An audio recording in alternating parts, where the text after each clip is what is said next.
Welcome to our world.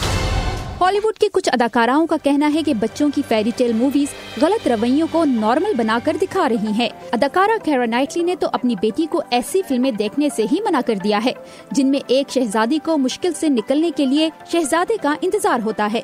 जबकि अदाकारा Christian Bale ने एक इंटरव्यू में स्नो वाइट की कहानी की मिसाल देते हुए कहा कि एक ऐसी कहानी जिसमें सोई हुई लड़की को कोई चूम सकता है जिनसी हरास को काबिल कबूल बनाने जैसा है। Mirror, mirror on the wall, who's the fairest of them all?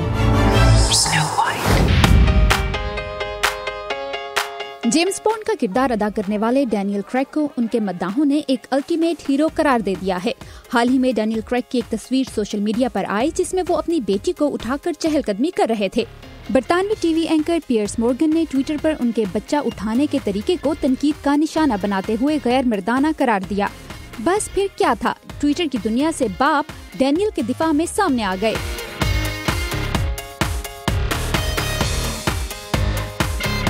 और अपने बच्चों को इसी तरह उठाने की तस्वीर पोस्ट करने लगे। उनका कहना है कि अपने बच्चों को उठाना और उनका ख्याल रखना एक मजबूत मर्द की पहचान है। पियर्स ने अपने दिफा में कहा है कि उन्होंने डैनियल के बच्चा उठाने पर नहीं बल्कि बच्चे के कैरियर पर तनकीद की है।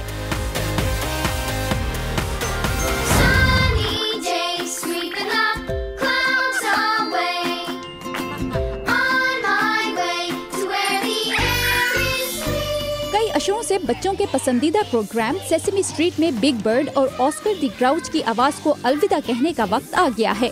उनके किरदार के पीछे लेजेंडरी फनकार कैरोल सिडनी सेसमी स्ट्रीट में 50 साल तक काम करने के बाद अब रिटायर हो रहे हैं।